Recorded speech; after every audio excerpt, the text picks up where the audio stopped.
So, hey everybody, thanks for joining. I'm here with my new best friend forever. Okay, that's a bit too far, but certainly my new friend and hopeful colleague, Elizabeth Moon. She is the marketing and digital content specialist in the Career Center at Stony Brook University. Did I get that right? Yes, 100%. Okay, because I was considering saying like Master of the World at Stony Brook University. No. Um, Great title. uh, well, thanks for joining me, Elizabeth. I really appreciate it, and I'm really looking forward to what you have to say and what you have to offer. And much like most of the guests that I have on this podcast, I do absolutely zero research. And so whatever you tell me will be brand new information, and how I react to it will also be, a surprise. So let's just start at the beginning. What was that moment you realized, like, I have to be in marketing, or I have to be a storyteller? What was that moment like for you? Did you have that moment? When did it occur? Definitely. So I'll say it started pretty much from a very young age. I grew up in kind of a very entrepreneurial family. My father owned a marketing company, so I was kind of ingrained in that from a young age. I think starting in as early as elementary school, when we started taking like classes in elementary school on like computers and PowerPoint, I was very fascinated by that and kind of the design aspect of that, as much as you can call that designing. So I think from a very young age, I was interested in marketing, and then kind of pursued that as I grew up. So in high school, I had the opportunity to take a lot of marketing and business courses at the high school I went to, which was an awesome opportunity. And then I knew going into college that I definitely wanted to focus on marketing. So I went to Iona College, which is located in Westchester County, New York. And I got my degree in business administration and marketing, with the intention of kind of the agency world. So I wanted to be working at an agency in New York City. That was kind of my dream and my plan. And at Iona, I got really involved on campus, working with other students, working with mentors in different offices. And that's when I fell in love with higher education, and that path kind of changed. Cool. So marketing and design, and the creativity that comes with it's kind of in your blood. Definitely 100%. I love Yes. the creative aspect of coming up with new ideas and putting up plans and seeing them come to fruition. So for sure. And what is it about the higher ed space that resonates with you? What do you like about that the most in terms of your profession? Definitely. So like I said, at Iona, I got really involved on campus with student programming and student government. I think both the aspect of having mentors that worked in higher ed, I saw what they did and I saw the impact they had on students' lives, and that's something I thought I'd really like. And then I also had the opportunity to be a mentor to younger students, that I really like seeing that growth in them and kind of seeing how they came into college, and by the end of the year, different things they were involved in. With maybe I introduced them to these things, and I found it to be a really rewarding experience. So the reason I really decided to go into higher ed administration was the student aspect. So even in my role now, I get to supervise marketing students. And that, other than like the marketing and the creativity role of my job, that's really my favorite part. And that's why I like being in this industry. Do I sense a future teacher in play here? Definitely. Yeah. That's good. That's good. Yeah. Cool. So you knew what you wanted to do from a very specific age, and you rolled through high school and college doing those things. What was your marketing education like? What did you learn from that that's helped you, that's prepared you to do the job you're doing? Definitely. So I'll say in marketing, especially now, it's very interesting because it's changing so quick. So I graduated college 4 years ago, and I learned a lot of like marketing strategy and kind of the depths behind that. But so much now is digital. And not that my education didn't include that, but I think it's adapting as the years go on to more include that. So I think personally, I kind of had to teach myself a lot of like the design and the social media strategy and stuff. But as far as the basics of marketing and strategy, that's what I'd say I learned in my college education. Cool. So you're doing marketing and content for the Career Center. Yes. So you're not just marketing the whole university. You're marketing a specific aspect of it. Yes. So I'm basically the marketing person in the Career Center. It's a relatively new role. I started last August. Previously, they had it as part of somebody else's role, so this was a new role for the office. And because it's for that one office, mainly my audiences are internal. Obviously, we do have some content for students that are interested in learning more about the university that we feed through admissions. We have some of our audiences include faculty and definitely employers as well that want Yeah. to work at the university. Yeah, coincidentally, I started my position at Pitt last August. So you and I have been kind of doing this similar role where we're mostly speaking to internal audiences. So I do marketing for the undergraduate business college at Pitt, Okay. and um, I'm speaking almost entirely internal. Mm-hmm. There's very few opportunities where I'm actually talking to other people, but recruiters, absolutely. Just this past week, I was doing a lot of ads for virtual job fairs. Okay, yes, that's what we're leaning towards as well. Yeah. So that's been an interesting experience. And so do you like being able to market and communicate to that internal audience, or is there an aspect that you miss the external, or what, do you have a preference? Definitely. I'll say most of my experience is with internal audience. Previously, before the Career Center at Stony Brook, I was getting my master's in higher education administration. And there I worked in two kind of intern roles on campus. One was for campus residences, which is our Res Life office. So again, that was mainly an internal audience. And then I also worked for our school professional development, which was kind of a segment of the graduate school at Stony Brook.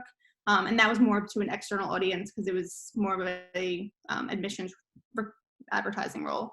I think I would say I prefer the internal audiences. You get to interact with them more, get more feedback from them. Just as an example, like something like marketing a job fair, marketing different roles and workshops to students, you get to see the kind of more of the result of them attending these events or them taking advantage of these resources. So they're also part of your content. So while they are your audience, they're also your content. So I think I really enjoy that kind of integration of those two things.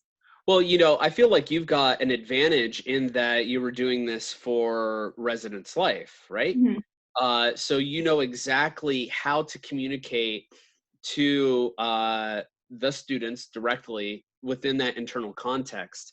But you're also able to understand, or you have an intuitive understanding of just exactly what will and what won't resonate with them. So I can imagine, like, if you're doing some content strategy, you know specifically what will and what will not work, and that saves you a lot of time in producing that content. Yeah, well, you have an external audience. It's kind of a wider net to cast, while an internal audience, you kind of know what they're looking for. You know what they'll respond to, and you're able to kind of give them content that they want to see, which I think is the number one skill to have in this game. For sure. Absolutely. So what's one project that you've done maybe over the past year or in general that you had a lot of fun with, that was maybe a little different, that, or maybe utilized some different skills that you hadn't flexed before? Definitely. I'll say something that I did when I was with Res, and now that I'm doing again in the Career Center, was redoing the entire website. Yeah. Okay. Yeah. But Good luck. definitely, yeah. So it's something I did for residences a couple of years ago when I was in that grad position. Yeah. It's definitely a huge project, but I definitely really enjoyed it because of the kind of learning of Google Analytics, learning better website content. It was something I was always interested in learning more about, but didn't have the opportunity to do. And now I'm doing that again for the Career Center. And even though it's just been a few years, obviously things have shifted in best practices and content. So kind of relearning some of those things. I really enjoy kind of the planning aspect of that. So that's something I would say was a project I really enjoyed, and hopefully I'm going to enjoy going to the summer as my big summer project. Well, this is actually a great opportunity to talk about some of the other things that are required with your role. So, for example, when I first started at Pitt, I was told that, like, okay, your job is like 95% writing, right? Okay. And I started and I was there a week, and then that whole paradigm shifted. It wasn't necessarily full on writing anymore. It actually became more visually dynamic and interactive and engaging. Okay. And we didn't necessarily put content to the backseat, but we changed a lot of how we were communicating that content. So for me, I'm really interested in telling stories, specifically human-centered stories, but with a very dynamic and impactful visual presence. Mhm. Mostly because, and I don't know if you would agree with this, but like with Gen Z students, it's like you got to hit them quick, you got to capture their attention, and if you can hold on to their attention, like good on you, because even that is an arduous, difficult task. So I'm approaching storytelling from a visual way and not necessarily a written way, and that's been working out really well for us. What's your approach to storytelling in that context? 100%. I think what you just said makes a lot of sense, especially with Gen Z and students that are in college right now. Like things are so quick. I mean, I think I read something recently that said our attention span is now as long as a single scroll on your phone, um, Right. which I think definitely sounds accurate. Whether it's true or not, I think it definitely sounds accurate. So as far as storytelling goes, in the Career Center, something we're trying to do is show students the benefit of experiences. So the Mhm. benefit of getting those internships, those volunteer opportunities. So a lot of our storytelling, I mean, telling our story is a big mantra for our office, especially in my role, is finding students who have had meaningful experiences at either big companies or interesting roles, and really highlighting those students. So having them Right. do a video or pulling a few quotes them, and showing that on social. So like Yeah. you said, quick visual, like no one's going to sit and watch a 5-10 minute video of a student talking about their internship opportunity. Right. Maybe we have that piece of content, but then we also turn it into a few slides for Instagram stories with a few interesting quotes, Mhm. or some sort of social post that would be more interesting for students to engage with. So I think it's about having that one piece of content and figuring out how to make it a few different ways, so students can ingest that in different ways. Right. Get 1,000 miles out of like a minute. Right. Exactly. Yeah. So as you're moving through your career and your jobs in higher ed marketing, are you finding that you're having to learn new skill sets? So like, graphic design may not have necessarily been a part of your original skill set, but now you're having to do video, you're likely using some static content. What kind of new skills are you having to learn to make your, not only your content and your deliverables better, but also just your experience in producing them? Definitely, absolutely. And I think I hear this from a lot of people who do marketing in higher ed, especially when like they're the one person in their office that's doing the marketing, is kind of a jack of all trades wearing many hats. So I do graphic design for the office, social and web strategy, video editing. So over the last few years, I've definitely taught myself how to do some video editing, taught myself a lot of like graphic design stuff. Mhm. And I always joke that like I'm not professionally trained in any of these areas. I'm kind of self-taught YouTube video tutorials. But I really enjoy that stuff. So I think Right. that's why I really don't mind that part of it. I really enjoy like kind of teaching myself little tricks on video editing and different things to do with graphic design. So Mhm. it's definitely self-taught, but it's a fun part of my role. I recently just put out a video to thank like the healthcare workers in our community, because Stony Yeah. Brook University is tied to a hospital. And I, even with that, I was like trying to teach myself different tricks to make the video more engaging. How did it land? It landed really well. It did really well. Cool. Cool. Got a lot of good engagement. So your process in creating this content, let me rephrase that. What's your creative process like to get to that video? Like if you start with absolutely nothing, what does that beginning through the end look like? How do you solve problems? Definitely. That's a great question. So I would say I kind of start with the audience in mind and try to make the piece as engaging as I want. It's not just about the message that I want to put out. Mhm. It's about the message that I think a student or a faculty member or an employer would want to see. So thinking about what would kind of inspire them or encourage them to get more involved, or encourage them to take that next step in visiting our office or virtually visiting our office. Right. So I definitely start with the audience in mind and kind of build back from there. Our office is definitely a close-knit office, so I try to get as many people involved as possible. For example, this video we did this past week, there's about 6 or 7 career coaches that were involved in speaking in it. It's definitely interesting now that things are virtual. Um, as far as writing up directions for people to be able to film things on their own, it's kind of a shift there. But I would say that's pretty much my creative process. Cool. Cool. And where does I'm speaking for myself here because I'm curious, like where does data come into play with that creative problem solving? Definitely. So in the office, we have some data analyst interns, and we definitely we're very dead set on looking at a lot of the data for all of our events and workshops and different things that we do. So let's say this is something for a job fair. We analyze the data as far as what class year we're attending these events, what majors attended these events, to see if that story kind of makes sense, or if there's something there that seems like a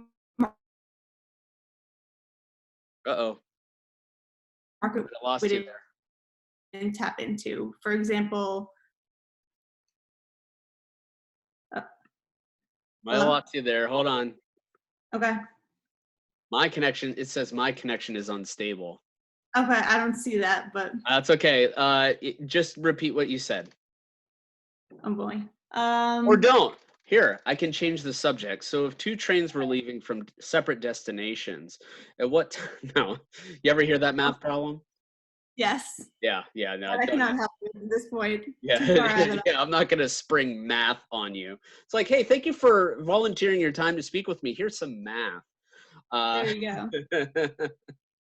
So here's a good question for you. So I think as marketing designers, creative professionals, we're always looking at other people, other organizations, other universities, competitors, etc., seeing what they're doing, what they're not doing.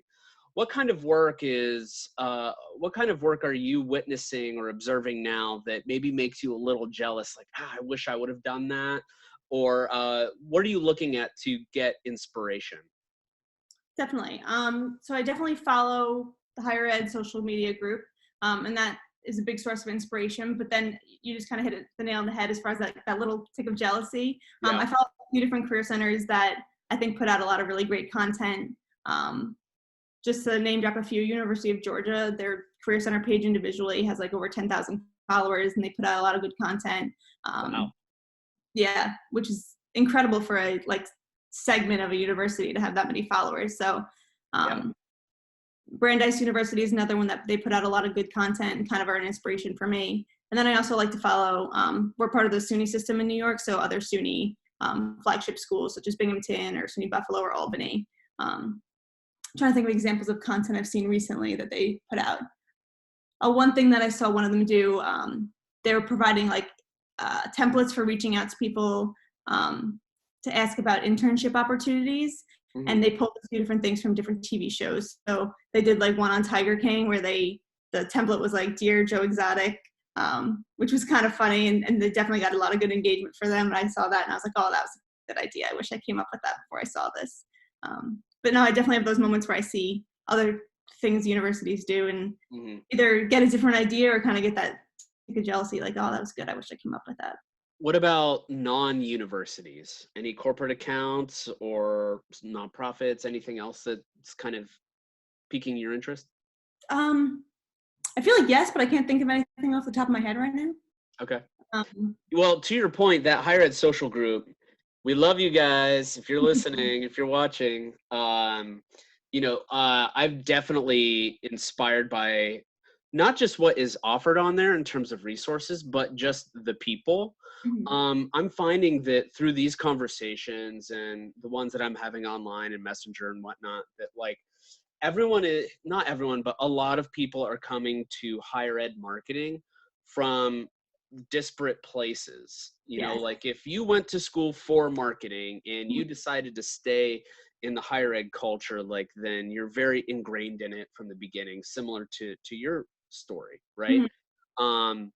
But I'm coming at it from a long tenured faculty person, now staff, and then another person has never done higher ed marketing before in their life and they just happen to get this position. So it's just really interesting, the interdisciplinarity that charges our sort of industry.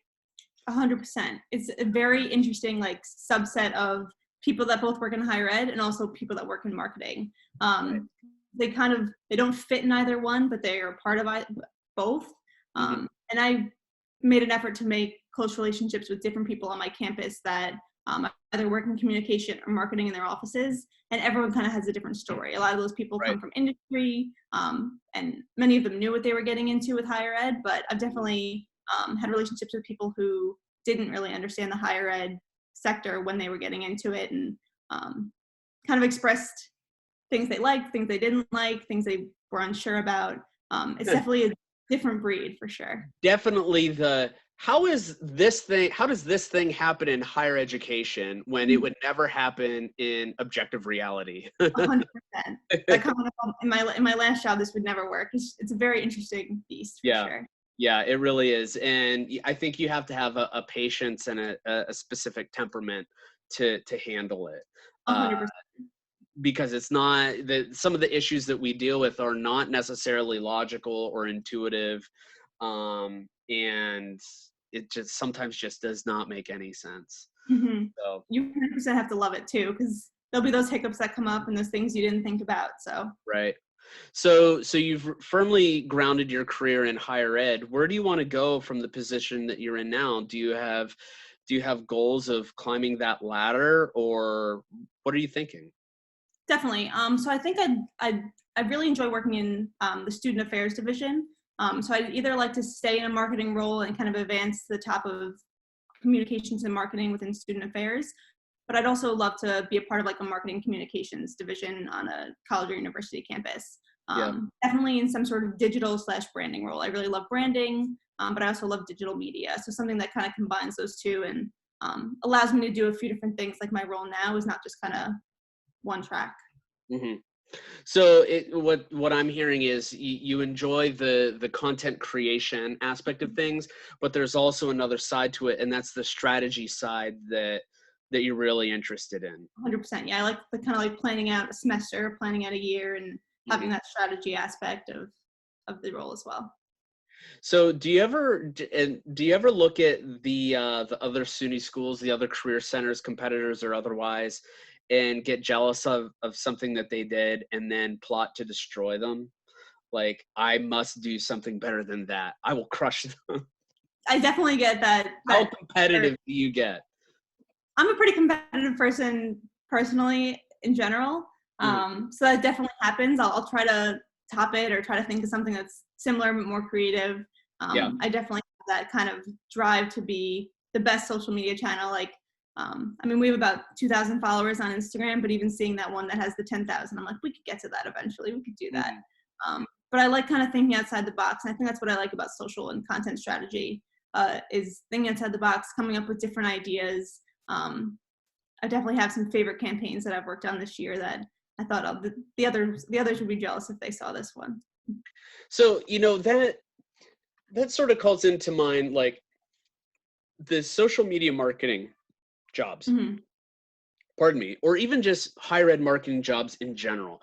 I've found that there's a ton of potential for collaboration, for creation, some risk taking. You can get really creative because I feel like we're always trying to find new ways to access the student body, or prospective students if you're on the admissions side. Hmm. And that's one thing that's really resonating with me. So at times, like, when I see something that makes me jealous and makes me really competitive, like, my ambition just kicks up a notch, goes right through the roof, and then, like, I just start ideating and iterating concepts, and then all of a sudden I've got like 24 different concepts here I can tap into.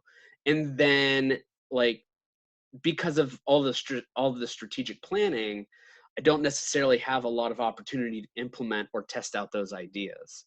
Hmm. So I think for me that's kind of frustrating. But with us being kind of misfits within the higher ed marketing spectrum, especially specifically the social media aspect, like, the creative potential that we can create and then execute on can really create a lot of pride and that competitive awareness. So the quality of the work overall is really strong and is only getting stronger, right? So that's one of the reasons why I like talking to you and some of the other people in the higher ed social group, because they're trying to be as motivated and ambitious as they can within reason. But ultimately we're all held down to the limits of what our respective brands will allow. 100%. Yeah. Whether you have that leeway or not in your office or your university definitely plays a role. I mean, At Stony Brook, we have a pretty strong brand that we all are required to follow. And we do that in the Career Center, and part of my role is to make sure that we're following that brand. But there's definitely some leeway, especially on social, to kind of have that more fun content. And Right. if it's going to be engaging and if it's going to get students' attention and paying attention to our office, then to me it's worth it, as long as it follows things somewhat. Right. And well, social media, by virtue of its existence, I think does mandate and require some offbeat, fun posts and content and themes and topics and executions and whatever, but not printed pieces, not printed work. Like that has to be very focused and serious. And like for a university to really round out its brand, it needs to have some level of fun to it, some kind of quirky trait that says it's upbeat and fun and engaging. And social is the best way to do that. Definitely. Students don't want to just see the information you want to put out to them. They want to see the fun stuff. And like you said, it can be easy to come up with a bunch of ideas, but a little more difficult to execute. Something we did this semester, as far as our social strategy that I have with my interns, was making at least one post a week, something fun, related to careers and related to career development, but something that would be fun, engage students, get them thinking about our office in a different way, and making sure they know that our office is a fun, happy place to be, not like a scary place to go visit, to have your resume reviewed or do an interview. Like, it's a welcoming, fun place. Right.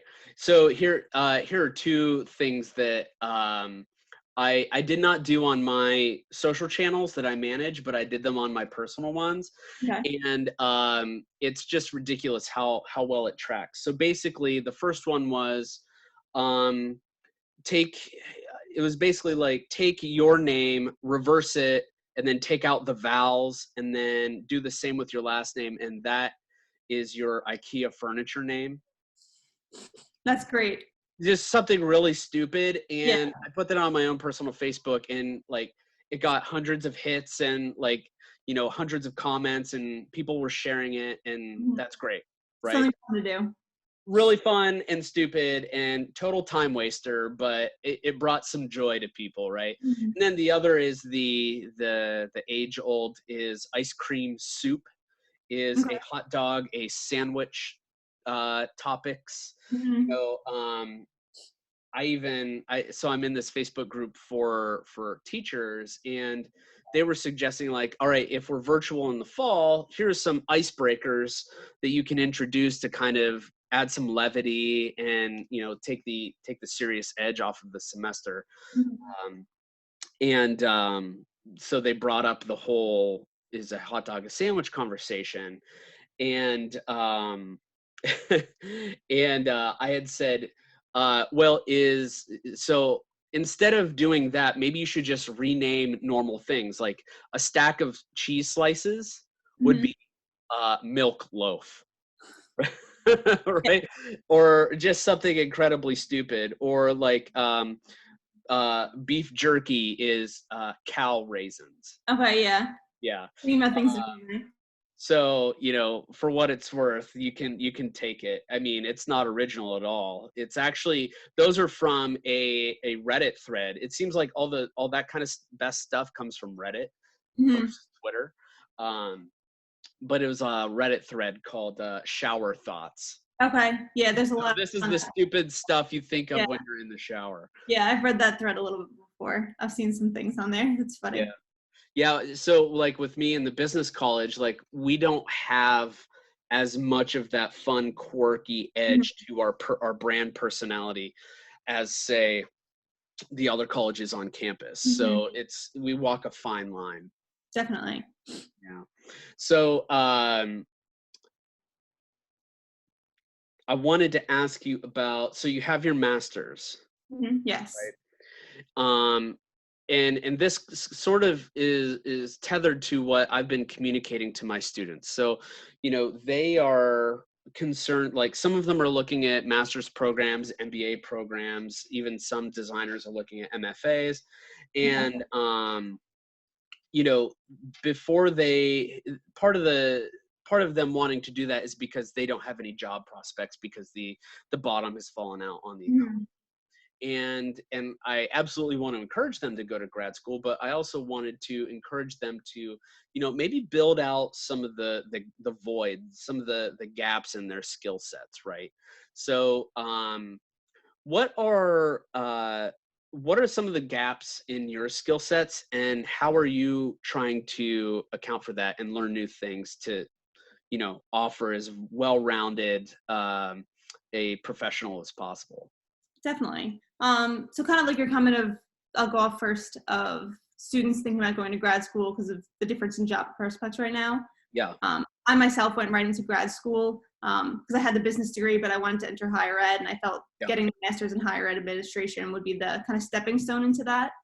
I definitely plan to get my MBA at some point, but I encourage students that are graduating from undergrad right now to take some time and wait before they go back for their MBA to get some of that Yep. experience, kind of expand their skill set. And then as far as myself, a skill set that I've been working on developing over the last few years, but still continue to, would be writing. So I'm not a trained writer. I didn't go to school for English or writing or anything like that, or communications even. I went for marketing. And my passion was always kind of that creative aspect. But having a kind of multifaceted role of marketing, especially in higher ed, communication is such a big part of my role.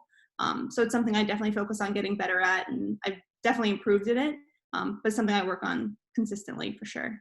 So I have to address that, and I'm glad you brought it up, and you're certainly on point. So like, maybe I'm misperceiving this, but my interpretation has always been like, oh, I'm in a sector of people that are in marketing. They probably have some trained writing experience. No, that's Yeah. not the case at all. Most and it took me a year of being in a business college and then teaching a business class to realize that no business students have any formal writing, No, not a ton at all. and even to an extent, communication students don't. Um, Mhm. and graphic design students absolutely do not. They don't even No. like reading. So, so that whole aspect of like becoming a trained writer, like I absolutely agree with you. That is absolutely critical. Mm-hmm. Um, Skill set. yeah. But the ironic thing about it, or maybe not ironic, but certainly the weird thing about it is that for, let's say we were all trained writers in some capacity, we all definitely have very different styles in For sure. comparison to one another. So it's like, oh, you're all trained writers? Well, it doesn't seem like it because you all have completely different styles. Mhm. So that's been something I've been trying to improve on myself. I mean, I'm mostly an academic writer, so all the stuff that I write is like intensely detailed Mhm. and relatively boring. Okay. But there's also another aspect to me where, so it's like academic and then ad copy. So Mhm. like writing taglines and like short, succinct, concise advertising messages. I'm on both ends of that spectrum, but not in the center, which is really where social media lies. Definitely. So in my office, like I said, I'm the only marketing person other than the marketing communication interns, which are undergraduate students. So a lot of my role is, like you just mentioned, like the ad copy or web copy, and that part I feel more comfortable with. But we also put a content out as far as articles that my students may write or I may write, and that's the part of the writing I definitely want to improve on. The students that we have doing communications are journalism students, and I don't have any journalism training, so Right. trying to do my best to oversee their articles, edit their articles, but understanding that that's a skill set I definitely have to work on and learn more about. Do you consider brand journalism to be marketing? What do you mean? So, so like this idea, so basically you've got journalism students that report to you, they're doing this writing. And so there's kind of a worldview here. So like news outlets, especially now with the economy, like papers are failing, Mhm. journalists are being put out of business, and a lot of journalists are becoming what are essentially brand journalists. Yes, yes. So Yeah. So like so the journalists aren't marketers, right? And and the thing that I've found, based on my observations, is that journalisms are not marketers, and they have a fair amount of disdain for marketing. Hmm. Yes, um, I know what you mean. And right. So like with brand journalists, like this is a concept that I'm really interested in seeing deployed more on the higher ed scene. And large universities already have them in place. They basically function as a newsroom, but they're only focused on telling like pit-based stories, right? yeah, So, but like when you take one of their stories and you try to apply it to a marketing context, it's kind of difficult because the language doesn't line up with what you do on the branding side, and yeah. it's not And they don't always have that compatible. understanding of branding and such. So I Right. think 10 years ago, journalism and marketing didn't go together nearly as much as it does now. And I Yeah. think it's all about kind of the concept of content marketing, which is huge right now. And that's where I think it plays a big role in journalism majors or journalism students that are going into video editing or Yeah. writing articles. Like that's going to be part of content marketing, which means they have to have that mindset of thinking about things as a brand or thinking about things as marketing, even if that wasn't their intention from the beginning. Right, right. So I wanted to ask, and we're kind of getting towards the end of our time together. So as I mentioned earlier, you know, the economy's falling apart. Students that have graduated, or even students that are still enrolled in college but are looking for internships, they've had those internships postponed, delayed, canceled, modified. Graduates have had job offers rescinded. Some of them are starting new jobs and they're working from home, which makes orientation seemingly impossible. Mhm. Um, what's your recommendation? What's your advice for these graduates or these students that are hungry for opportunity? They're highly motivated, full of energy, and the world is saying like, there's nothing you can do. Because I Definitely. believe that there is always something that you can do, especially when you're trying to build a career. What would your advice be for them? 100%. And that's something we talk about in our office every day. And a big part of my strategy for summer social, because we're the career center and students use our office to help with their career development and finding jobs and internships. And that definitely looks very different right now than we thought it was going to look, obviously, coming into the semester and coming into the summer. So I think my biggest advice, and the advice I give the interns that work with me and other students, is do something. Yeah. No one's going to look back at these students' resumes or people's resumes this summer and wonder why they didn't have this perfect internship on their resume. Everyone's going to know that it was summer 2020 and everything that was going Yep. on.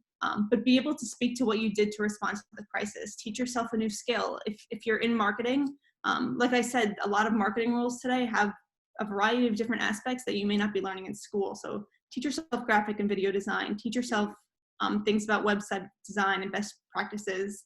And then find a passion project, either something that you come up with on your own, or everyone has local small businesses in their area that they can reach out to and offer to do a project for them, just to practice a new skill or practice a skill they've wanted to work on, that they can showcase on their LinkedIn or their personal portfolio.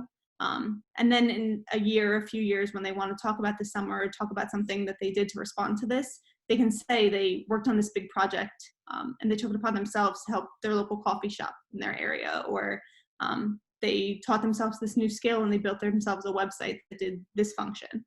So definitely do something, stay active, and make the most of the summer to teach yourself something new. Beautiful.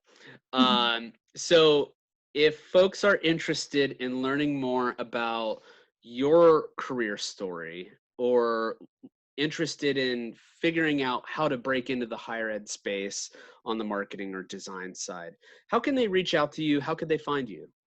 Definitely. So I'm on LinkedIn. My name's just Elizabeth Ann Moon. No E on the Ann. And then I also have a digital portfolio online. It's just elizabethannmoon.com. But definitely feel free to reach out to me, connect with me. I know it's definitely a unique path going to higher ed marketing. So I'd be happy to talk to anyone that's interested in it or in it now and has questions or wants to chat about things. Cool. Well, thank you, Elizabeth. This was great. And I really appreciate all of your insights. And hopefully we'll do this again soon. Of course. Thank you so much for having me. This was great. All right.